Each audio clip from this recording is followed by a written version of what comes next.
Hi, welcome to Have Roots Will Travel. My name is Lisa Elvin Staltari, and I'm a genealogist and a passionate traveler. And this is a YouTube channel that is truly dedicated to genealogy and travel. Right now, I'm focusing my attention on Les Filles du Roi, the founding mothers of Quebec and to some extent North America. It started off as a personal project for me and has mushroomed into this series. We are now on number 73. I have on my website, Have Roots Will Travel, an index of all of the videos I've done before with a link to the YouTube channel. So you should be able to access the previous ones fairly easily. And I also want to draw your attention to the fact that I have a Facebook page and I'm on Twitter. If you need to write to me, please, lisa@haverootswilltravel.com, or you can just post a comment on the chat on this episode, and I'll definitely see it. I get alerts and all that good stuff. So with that being said, please don't forget to subscribe if this is something you're interested in, and also click on those notifications alert and like my video and all that good stuff. All that helps me out. With that being said, let's get started. So regular viewers of the channel know that I produced a video called Les Filles du Roi, the Program 2.0, in which I describe the entire, reason for the Filles du Roi and how they came across and how they were recruited. So have a look at that if you haven't already, to give you an idea, the perspective of what your ancestor would have gone through. I think it will be very helpful. So let's have a look at who we're featuring this week. Who's our Filles du Roi? Her name is Anne Julien, and she is a viewer request. I looked in my files, and then I found my best friend's daughters also has this as a grandmother. So there you go. I'll be sending her a link to this. So let's get to know Anne a little bit better. Anne was born in 1651 in the parish of Saint-Germain in Paris. Her parents were Pierre Julien and Marie-Anne. The Church of Saint-Germain-l'Auxerrois is a Roman Catholic church in the first arrondissement of Paris, that first circle that we talk about, situated at the 2 Place de la Louvre, directly across from the Louvre Palace. And it has one of the, the most historic places. And so the current church was built in the 13th century, with major modifications in the 15th and 16th centuries. From 1608 until 1806, it was the parish church for the inhabitants of the palace. So it has a very kind of noble kind of history. And many notable artists and architects who worked on the palace have their tombs in the church. Since the 2019 fire, which badly damaged Notre Dame de Paris, the cathedral regular services have been held at Saint-Germain. She was born in that first arrondissement of Paris. It's one, remember there are 20 of them. And this arrondissement is kind of referred to as Le Premier, the first, which is the first.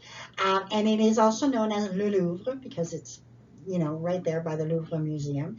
And it's situated principally on the right bank of the River Seine. It's also included the west end of the Ile de la Cité. This locality is one of the oldest areas in Paris.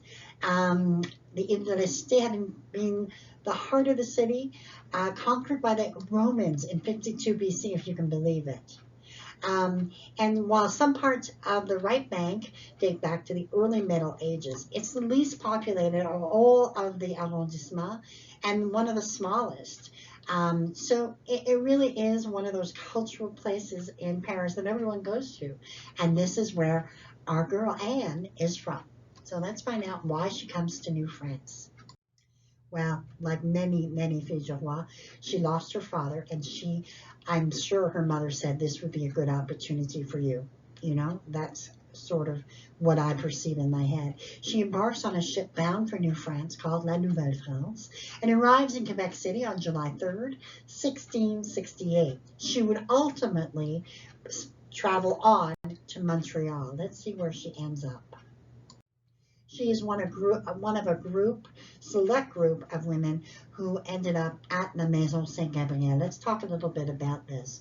Marguerite Bourgeois, who is the founder of the Congregation de Notre-Dame de Montréal, and she was by far one of the most influential women in Quebec and certainly Montreal.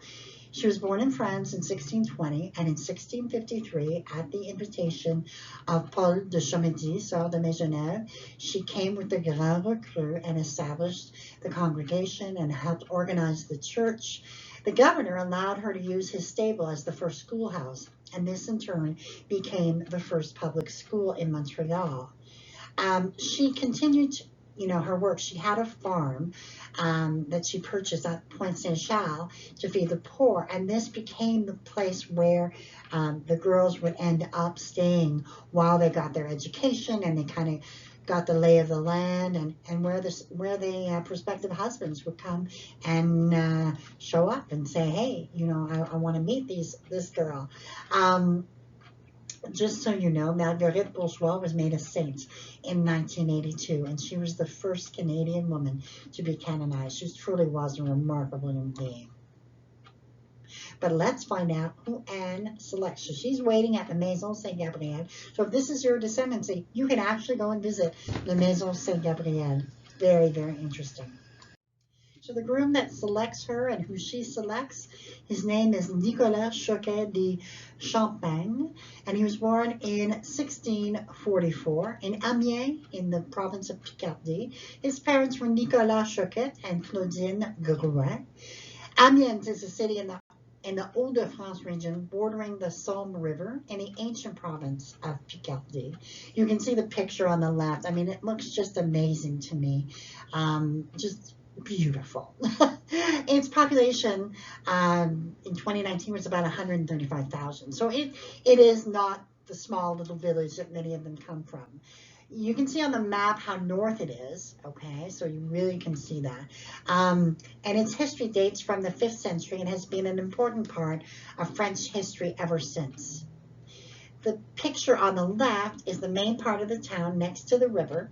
Nicolas was baptized at the Cathedral of Saint-Fermé de la Porte. That church was destroyed after the French Revolution. The town of Amiens is renowned for many things, but the church on the right is truly a magnificent one of the Amiens Cathedral. It's just something you have to go and visit. It's from the 12th century, and it's the largest church in France. This picture does not do it justice. In my research, I discovered a wonderful site called The Good Life that focuses on France and travel. I will put the link for you to check it out. On the upper right is another tourist spot, which of course was not there when Nicolas was living in Amiens. It's the house of Jules Verne. When he lived there, wrote many of his masterpieces. It has been completely restored and is open for visitors. So it's amazing what you do when you're traveling through time. All the things you find, it's just rabbit holes, of course. We've all been there. So how and why does Nicolas come to New France? So he arrived in New France on the 18th of August, 1665, with the Carignan soldiers as part of the Saint Ours Company. So let's have a look at how this all works out. So Anne and Nicolas were married at Notre Dame on November 12th, 1668. Where did they, settle? Let's have a look. Every once in a while, I get a place in Quebec that stumps me, even though I'm from there and I lived there for 30 years, almost 40 actually. And I had to call up friends who live in Quebec and say, where is this? And we ultimately Googled it and found where it was. So Ile Sainte-Thérèse is an island of the St. Lawrence River located northeast of the island of Montreal. So you can see it right there. You can also see a picture, of it. It looks really not inhabited. It was inhabited as of 1667. And I'm going to give you a little history here. In 1662, the island was conceded to Ignace Boucher, the son of Pierre Boucher. We don't know why it was called Ile Sainte-Thérèse, but there was a queen, Marie-Thérèse, who had just taken, her throne, if you will. And the island remained uninhabited, really, until Michel Huguet de Boisbriand took it over, and he actually obtained the first seigneurie in 1672. And ultimately, one of the first settlers, there was a couple of them, and one of them was Nicolas Choquet, who was among the first islanders, and he cultivated the island in 1667. In 1681, he owned 2 acres in Varennes, and he settled there and left a large number of descendants bearing the names of Choquet or Choquet. So they lived on the island, but they also traveled to Varennes. All in all, Nicolas and Anne would have 10 children. Julien married Marie-Madeleine Lauzon and had 7 children, 6 of whom made it to adulthood. And then he married Françoise Daudelin and had 12 children, 3 of whom made it to adulthood. Catherine would die at age 15. Marie-Thérèse would marry Ignace Hébert and had 8 children, all of whom made it to adulthood. Marguerite would pass away in infancy. Pierre would also pass away in infancy. The second Pierre would also pass away in infancy. Jeanne would die at a very young age, leaving no descendants. Nicolas would marry Marguerite Hébert and have 10 children, all of whom made it to adulthood. He then married Marie-Anne Cassabin, and they had 5 children, all of whom made it to adulthood. And Marie-Madeleine died in infancy. Their last child, Catherine, would marry Gabriel Mongeau and have 1 child who made it to adulthood, and then would marry Jacques Gauthier and have another child, and who would also make it to adulthood. Anne would pass away sometime after 1700. We do not have a death record. Nicolas would pass away the 25th of February, 1722. And they are both buried, or we hope they're both buried at Varennes. Anne and Nicolas would go on to have a very good amount of descendants. Let me have a look here. 78 descendants by 1729, which is an amazing thing. And they also were able to, be pioneers in places where no one even knows Sainte-Thérèse, in this Sainte-Thérèse and Varennes. So I think it's very remarkable. Let's have a look at how their legacy continues. There is an Association des Choquettes d'Amérique, and I have put the address in the notes below. And this is a monument that is found at Varennes as well to the Choquette family. And I think it was put there by the Choquette Association. I'm not sure of it. And so that would be an amazing resource for you if this is your descendancy. Here are a couple of resources that I use. La Société des Filles du Roi et Soldats du Carignan. It is a society that I belong to, and I'm also the membership chairperson for.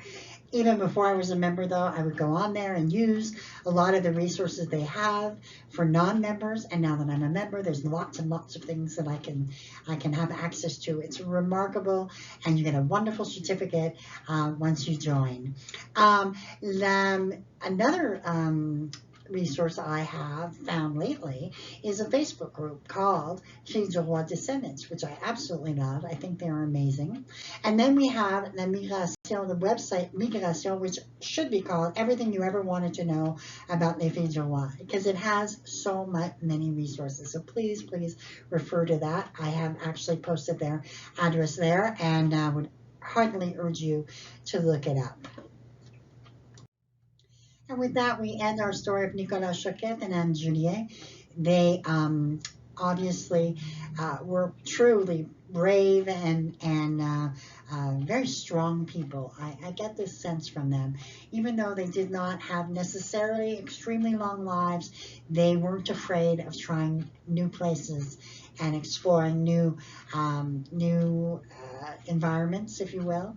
And I think that the fact that they managed to have that many descendants is remarkable as well. There was a lot of children that did not make it in their heritage, but yet the ones that did were absolutely amazing and strong. So with that, we thank them for their contribution and for their sacrifices. And I will see you on episode number 74. Until then, adieu and au revoir.